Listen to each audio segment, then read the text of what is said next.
അംഗീകരിക്കാൻ കഴിയുന്നതല്ല. വലിയ ആവശ്യങ്ങളാണ്. 21,000 രൂപ അത് 3 ഇരട്ടിയാണല്ലോ എന്നൊക്കെയുള്ള കാര്യങ്ങൾ അവിടെ പറഞ്ഞു. ഞങ്ങളതിന് അവിടെ തന്നെ മറുപടി കൊടുത്തു. കേരളത്തിലെ മാത്രമല്ല, ഇന്ത്യയിലാകമാനമുള്ള ജനാധിപത്യ വിശ്വാസികളും ഇടതുപക്ഷ വിശ്വാസികളും തൊഴിലാളികളും എല്ലാം സപ്പോർട്ട് ചെയ്യുന്നു, അതിയായി പിന്തുണയ്ക്കുന്നു. ഞങ്ങളുടെ ഡിമാൻഡുകൾ അത്രമാത്രം ന്യായയുക്തമാണെന്ന് ലോകം അംഗീകരിച്ചൊരു സമരം. സർക്കാർ ഇനിയും ചർച്ച ചെയ്യട്ടെ, പരിഹാരം നിർദ്ദേശിക്കട്ടെ, അതല്ലെങ്കിൽ പൊതുസമൂഹം തീരുമാനിക്കട്ടെ ഞങ്ങൾ എന്ത്. എല്ലാവരും പിന്തുണയായിട്ട് വന്നുകൊണ്ടിരിക്കുകയാണ്. പക്ഷെ 38 ദിവസം കഴിഞ്ഞ സമരം സർക്കാരിന്റെ ഭാഗത്ത് നിന്ന് പ്രതീക്ഷിക്കുന്ന രീതിയിലൊരു നടപടി ഉണ്ടാകുന്നില്ല. ചർച്ചയ്ക്ക് വിളിക്കുന്നത് എന്നാൽ പോലും നമ്മൾ സമരം ചെയ്യുന്ന നമ്മുടെ ആവശ്യങ്ങളൊന്നും അംഗീകരിക്കാൻ സർക്കാർ ഇപ്പോഴും തയ്യാറാണ്. എന്താണ് ഇപ്പോഴത്തെ ഒരു സാഹചര്യം പറയാനുള്ളത്? ഇപ്പോഴത്തെ സാഹചര്യത്തിലും തുടക്കത്തിലും നമ്മൾ പറയുന്ന ഒരു കാര്യമുള്ളൂ, നമ്മൾ ഈ സമരമായിട്ട് മുന്നോട്ട് പോകും.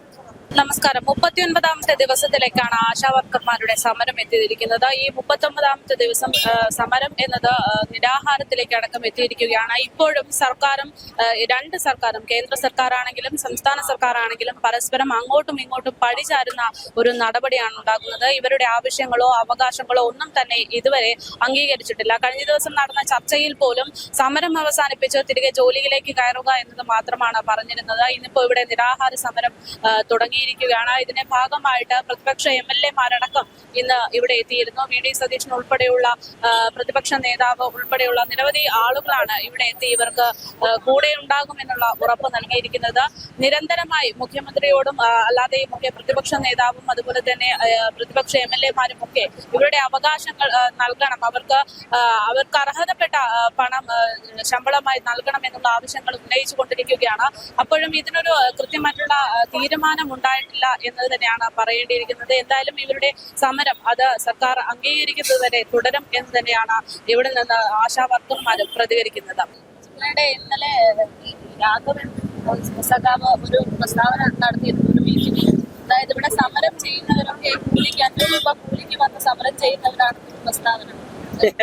അതിന് ഞങ്ങൾ എന്ത് പറയാനാ, അവരോട് ഇവിടോട്ട് വരാൻ പറ. ആരാ കൂലിക്ക് വന്നിരിക്കുന്നത് അപ്പൊ കാണാലോ, ഇവിടെ വന്ന് പറയട്ടെ. ദൂരെ എന്ന് പറഞ്ഞിട്ട് കാര്യമില്ല, ഞങ്ങൾ അതിന്റെ ഒന്നും കണക്കാക്കുന്നു.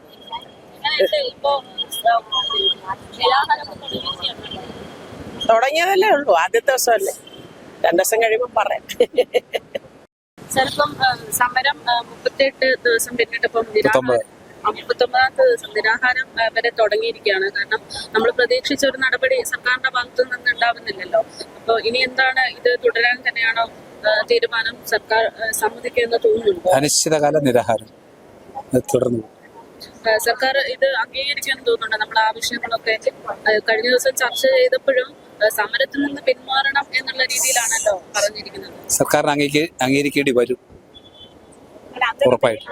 കാരണം ജനസമ്മർദ്ദവും ഞങ്ങളുടെ സമര വീര്യവും കേരളത്തിലെ മാത്രമല്ല ഇന്ത്യയിലാകമാനമുള്ള ജനാധിപത്യ വിശ്വാസികളും ഇടതുപക്ഷ വിശ്വാസികളും തൊഴിലാളികളും എല്ലാം സപ്പോർട്ട് ചെയ്യുന്നു, അതിയായി പിന്തുണയ്ക്കുന്നു. ഞങ്ങളുടെ ഡിമാൻഡുകൾ അത്രമാത്രം ന്യായയുക്തമാണെന്ന് ലോകം അംഗീകരിച്ചൊരു സമരം പരാജയപ്പെടുന്നു. അതുകൊണ്ട് ഗവൺമെന്റിന് ഈ ഡിമാൻഡുകൾ അംഗീകരിച്ചേ പറ്റും. ഈ സമരത്തിന്റെ തുടക്കത്തില് ഇവിടെയുള്ള സമരം ചെയ്യാൻ വന്ന ആശാ വർക്കർമാര് ഫേക്കാണ് എന്നുള്ള രീതിയിലൊരു പ്രസ്താവന നടത്തിയിരുന്നു. പിന്നീട് അവര് തന്നെ അത് തിരുത്തി പറയുകയുണ്ടായി. പക്ഷേ കഴിഞ്ഞ ദിവസം ഇതേ രീതിയിലുള്ള ഒരു പ്രസ്താവന കൂടെ വന്നിട്ടുണ്ട്. 500 രൂപ കൊടുത്തിട്ടാണ് ഒരു 500 സ്ത്രീകൾ ഇവിടെ സമരത്തിൽ ഇറക്കിയത്. അവരോട് എന്താണ് പറയാനുള്ളത്? ഞങ്ങൾ അതൊന്നും ഒട്ടും തന്നെ പരിഗണനയ്ക്കെടുത്തില്ല. ഈ സമരം തുടങ്ങിയ മുതൽ തന്നെ അപവാദ കള്ളപ്രചരണവും നുണപ്രചരണങ്ങളും അശ്ലീല പ്രചരണവും ഒക്കെ അവർ നിരന്തരമായിട്ട് നടത്തിക്കൊണ്ടിരിക്കുന്നു. അത് അവരുടെ താഴെക്കിടയിലുള്ള വെറും സൈബർ പോരാളികൾ മാത്രമല്ല, വളരെ ഉന്നതരായ അവരുടെ നേതാക്കന്മാരും അവരുടെ പാർട്ടിയുടെയും പിന്നെ ഗവൺമെന്റിന്റെയും അവരുടെ ട്രേഡ് യൂണിയന്റെയും ഒക്കെ ഭാഗത്തുനിന്നുള്ള വലിയ വലിയ ആളുകൾ അത്തരം കാര്യങ്ങളിൽ മുഴുകിയിരിക്കുന്ന ആളുകൾ. അപ്പം അതിനൊക്കെ ഞങ്ങൾ മറുപടി പറയാൻ പോകാന്ന് പറഞ്ഞാൽ ജനം എല്ലാം കാണുന്നുണ്ട്. അവർ പറയുന്നത് ഇവിടെ നടക്കുന്നത്. ഞങ്ങൾ ഏറ്റവും അവസാനം നടത്തിയിരിക്കുന്ന ഉപരോധ സമരത്തിൽ 5000-ലേറെ ആൾ പങ്കെടുത്ത ആശാമാക്കൾ പങ്കെടുത്ത അവരോട് പറഞ്ഞു, ഞങ്ങൾ നിങ്ങൾ ഒറിജിനൽ ആണോ അല്ലയോ എന്ന് നോക്കാൻ. എല്ലാവരും ടാഗുമായിട്ടാണ് വന്നിരിക്കുന്നത്. ജനം കണ്ടുകൊണ്ടിരിക്കുകയാണ്. അപ്പം അതിൽ 400 ഉള്ളു 300 ഉള്ളു ഒക്കെ പറഞ്ഞ് ഇങ്ങനെയൊക്കെ പറയാമെന്ന് അവർ നോക്കുന്നു. ഇങ്ങനെയൊക്കെ ഇതേപോലെ തന്നെ കഴിഞ്ഞ ദിവസം ചർച്ചകളൊക്കെ കഴിഞ്ഞ സമയത്ത് ആരോഗ്യമന്ത്രി പറയുന്ന കൂട്ടത്തിൽ പറഞ്ഞു ഒരു കാര്യമുണ്ട്, കാര്യങ്ങൾ മനസ്സിലാക്കിയിട്ട് വേണം ഓരോന്ന് സംസാരിക്കാനും പ്രവർത്തിക്കാനും ഒക്കെ. അതായത് നിങ്ങൾ പറയുന്നത് കാര്യങ്ങൾ അല്ലെങ്കിൽ ആവശ്യപ്പെടുന്ന അവകാശങ്ങൾ, ആശമാര് അവകാശപ്പെടുന്ന കാര്യങ്ങളൊന്നും ഒരു കാര്യവുമില്ലാത്ത രീതിയിലാണെന്ന് തോന്നിക്കുന്ന രീതിയിൽ ഒരു പ്രസ്താവന അധികമാരും ശ്രദ്ധിക്കാത്ത രീതിയിൽ പറഞ്ഞു പോയതാണ്. പക്ഷെ അങ്ങനെ ഒരു ആരോഗ്യമന്ത്രി പോലും അങ്ങനെ ഒരു പ്രസ്താവന നടത്തുമ്പോൾ അതിനോട് എങ്ങനെയാണ് പ്രതികരിക്കുന്നത്? ഇന്നലത്തെ ചർച്ചയിലും അങ്ങനെ അവരുടെ ഭാഗത്തുനിന്ന് ഒരു അഭിപ്രായമുണ്ട്. ഇത് എന്താണ് അംഗീകരിക്കാൻ കഴിയുന്നതല്ല, വലിയ ആവശ്യങ്ങളാണ്. 21,000 രൂപ അത് 3 ഇരട്ടിയാണല്ലോ എന്നൊക്കെയുള്ള കാര്യങ്ങൾ അവിടെ പറഞ്ഞു. ഞങ്ങളതിന് അവിടെ തന്നെ മറുപടി കൊടുത്തു. ഇത് അംഗീകരിക്കാത്തതാണെങ്കിൽ ആദ്യം ചെയ്യേണ്ടത് ഇടതുപക്ഷ ജനാധിപത്യ മുന്നണി 21 കൊണ്ടുവന്നിരിക്കുന്ന അവരുടെ പ്രകടന പത്രിക തിരുത്തിയതായിട്ട് ആദ്യം പറയാകും. ഇത് 700 രൂപ പ്രതിദിനം മിനിമം വേതനം നൽകും എന്നാണ് അവരുടെ പ്രഖ്യാപനം. ആ ഇടതുപക്ഷ ജനാധിപത്യ മുന്നണിയുടെ പ്രകടന പത്രികയും അതൊരു നിസ്സാരപ്പെട്ട രേഖയാണെന്ന് ഞങ്ങൾ കരുതുന്നില്ല. അപ്പൊ അതുകൊണ്ട് ആദ്യം അത് തിരുത്തട്ടെ. കാരണം മിനിമം വേതനത്തെ താഴേക്ക് ഒരു ലേബർ ഓഫീസർക്ക് പോലും ഒരു ചർച്ച ചെയ്യാൻ പറ്റും. മിനിമം വേതനത്തിന് മുകളിലേക്ക് ചർച്ചയുണ്ട് ഏതൊരു ലേബർ ചർച്ചയിലും. കാരണം മിനിമം വേതനം ഗവൺമെന്റ് കൊണ്ടുവന്നതാണ്. അപ്പൊ ഞങ്ങൾ ആവശ്യപ്പെട്ടിരിക്കുന്നത് ഈ 233 രൂപ എന്നത് 700 രൂപ ആക്കണം. മാസം 21,000 രൂപ നൽകണം. അത് മിനിമമാണ്, വലുതല്ല അത്. എന്നിട്ടും വീണ്ടും പറഞ്ഞുകൊണ്ടിരിക്കുകയാണ് അതേ കാര്യം. അപ്പൊ മിനിമം വേതനത്തിന് വേണ്ടിയിട്ട് ഒരു കേരളം പോലുള്ള ഒരു നാട്ടിൽ പ്രക്ഷോഭങ്ങളെയും ഇടതുപക്ഷത്തിന്റെയും വലിയ രാജ്യം അല്ല സംസ്ഥാനമെന്നും നമ്പർ 1 എന്നും ഒക്കെ പറഞ്ഞ ഈ സംസ്ഥാനത്തിന്റെ പിന്നെ എന്താ അർത്ഥം? അവിടെ മിനിമം ആവശ്യങ്ങൾക്ക് വേണ്ടിയിട്ട് ഈ ഇവരാവട്ടെ ഗവൺമെന്റിന്റെ കീഴിൽ ജോലി ചെയ്യുന്നു. ഇവിടെ സാധാരണക്കാരായ അന്യസംസ്ഥാന തൊഴിലാളികൾ എന്ന് പറയുന്നത് നമ്മുടെ അതിഥി തൊഴിലാളികൾ, അവർക്ക് പോലും 1,200 വരെയൊക്കെ കൂലിയുണ്ട്. അവിടെയാണ് നമ്മൾ 700 ചോദിക്കുന്നത്. കഴിഞ്ഞ ചർച്ചയിൽ പറഞ്ഞിരിക്കുന്നത് സാമ്പത്തിക പ്രതിസന്ധി ആയതുകൊണ്ട് എന്തായാലും ഇപ്പൊ ഇത് അംഗീകരിക്കാൻ പറ്റുന്നില്ലെന്നാണല്ലോ. ഞങ്ങളത് തള്ളിക്കളഞ്ഞിരിക്കുന്നു. ഇവിടെ യാതൊരു സാമ്പത്തിക പ്രതിസന്ധി ഇല്ല എന്ന് ഗവൺമെന്റിന്റെ സമീപകാല ചെയ്തികൾ. ഈ സമരം തുടങ്ങിയ ശേഷം തന്നെ അവർ വലിയ ആളുകൾക്ക് PSC മെമ്പേഴ്സിനൊക്കെ ഉൾപ്പെടെയുള്ള ആളുകൾക്ക് വാരിക്കോരി കൊടുത്തുകൊണ്ടിരിക്കുകയാണ്.